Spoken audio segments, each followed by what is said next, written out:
जय श्री राधे कृष्णा। हमारे YouTube channel JP Bhardwaj ब्रजवासी में आप सभी का स्वागत है। मैं जेपी भारद्वाज ब्रजवासी माता बहनों एवं सभी भाई बंधुओं का स्वागत करता हूं। दोस्तों, दशहरा का त्यौहार 25 अक्टूबर 2020 को मनाया जाएगा। यह त्यौहार बुराई पर अच्छाई की जीत के लिए रूप में मनाया जाता है। लेकिन क्या आप जानते हैं कि दशहरे के दिन किए जाने वाले उपाय शीघ्र ही फल देते हैं। और यदि आप इन उपायों के बारे में नहीं जानते हैं तो आज हम आपको इसके बारे में बताएंगे, जिससे व्यापार में हो रहा घाटा, नौकरी में प्रमोशन, किसी का उधार का पैसा वापस नहीं आ रहा है, संतान संबंधी परेशानी है, यदि किसी की संतान गलत रास्ते पर चल रही है तो उसे क्या करना चाहिए, आपकी पैतृक संपत्ति में समस्या आ रही है, कोर्ट केस चल रहा है, आप संकटों से घिरे हुए हैं, घर में क्लेश रहता है और मान सम्मान की प्राप्ति नहीं हो रही है, तो उसके लिए हमें क्या उपाय करना चाहिए, वह सब हम आपको अपने वीडियो के माध्यम से बताने जा रहे हैं। उससे पहले हम बताएं, जिस किसी ने भी मेरे चैनल को सब्सक्राइब नहीं किया है तो कृपया उनसे अनुरोध है, चैनल को सब्सक्राइब करें, लाइक करें तथा शेयर करें और बगल में लगा घंटी का बटन दबाना ना भूलें, जिससे हम जो भी वीडियो बनाएं उन सभी का नोटिफिकेशन आपके पास में पहुँचे। तो दोस्तों, सबसे पहले हम उपाय बताते हैं। व्यापार में हो रहा घाटा या फिर आपका व्यापार में कहीं पैसा फंस गया है तो आप दशहरे के दिन भगवान लक्ष्मी नारायण के मंदिर में नंगे पैर जाइए और उन्हें 11 गुलाब के फूल, चंदन का इत्र और कमल गट्टे की माला लक्ष्मी नारायण जी को अर्पित करें। यदि आप ऐसी सच्ची भावना और श्रद्धा के साथ में करते हैं तो आपकी समस्या जल्द ही पूरी हो जाएगी तथा चढ़ाते समय उनसे अपनी समस्या का प्रार्थना अवश्य करें। और दूसरा उपाय है, अगर आपको काफ़ी मेहनत के बाद भी नौकरी में प्रमोशन नहीं मिल पा रहा है तो आप दशहरे के दिन सफ़ेद कच्चे सूत को केसर से रंगिए और ओम नमो नारायण इस मंत्र का आप 108 बार जाप करें और इसे अपने पास रखें। जो रंगा हुआ कच्चा सूत है उसे आप पर्स में भी रख सकते हैं। नौकरी पर जब भी आप जाएं तो उसे साथ लेकर के जाएं। ऐसा करने से आपको जल्द ही नौकरी में प्रमोशन मिल जाएगा। और तीसरा है, यदि आपको आपका उधार का पैसा वापस नहीं मिल पा रहा है तो आप दशहरे के दिन लक्ष्मी नारायण को 2 कमल के फूल और 2 हल्दी गांठ अर्पित करें। ऐसा करने से आपको आपके उधार का पैसा जल्द ही मिल जाएगा।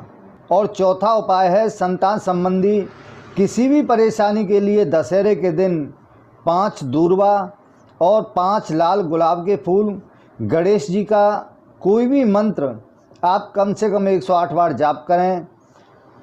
दूर्वा और गुलाब के फूल यह गणेश जी पर चढ़ाएं और उनसे अपनी समस्या के समाधान के लिए प्रार्थना करें।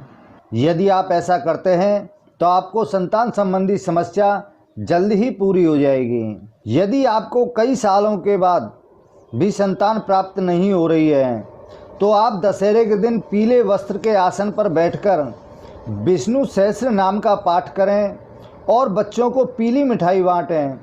ऐसा करने से आपकी संतान प्राप्ति में जो बाधा आ रही है वह जल्द ही समाप्त हो जाएगी। और 5वां उपाय है, यदि किसी की संतान गलत रास्ते पर चल रही है तो उसे क्या करना चाहिए। दशहरे के दिन दोपहर के समय विष्णु स्तोत्र का 3 बार पाठ करें और साथ ही भगवान विष्णु को केसर का तिलक करें।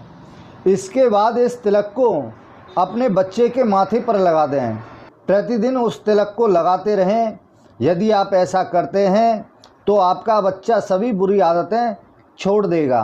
और 6वां उपाय है, यदि आपकी पैतृक संपत्ति में कोई समस्या आ रही है या पैतृक संपत्ति को लेकर के कोर्ट केस चल रहा है तो आप दशहरे के दिन लाल आसन पर बैठकर मंगल देव के 21 नामों का जाप करें।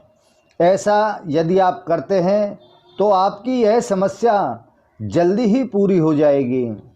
यह कार्य आपको दशहरे के दिन से लेकर के 21 दिन तक लगातार करना है।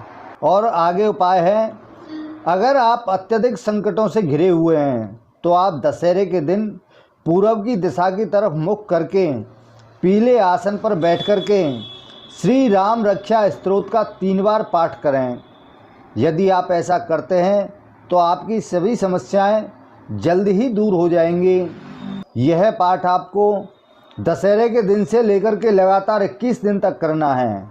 और आगे उपाय हैं, यदि आपके घर में अत्यधिक कलेश रहता है तो आप दशहरे के दिन दक्षिण दिशा की तरफ मुख करके तिल के तेल का दीपक जलाएं और सुंदरकांड का पाठ करें। यदि आप ऐसा करने से आपके घर में जो नकारात्मक ऊर्जा है वह सब दूर हो जाएगी। यह कार्य आपको लगातार 11 दिन करना है। यदि आप ऐसा करते हैं तो आपके घर में जो क्लेश उत्पन्न हो रहा है वह सब समाप्त हो जाएगा। और आखिरी में एक और उपाय है, आपको मान सम्मान की प्राप्ति नहीं हो पा रही है तो आप दशहरे के दिन सुबह के समय तांबे के लोटे से भगवान सूर्य को अर्घ दीजिए और साथ ही आदित्य हृदय स्तोत्र का कम से कम 3 बार पाठ कीजिए। यह कार्य आपको लगातार 11 दिन करना है।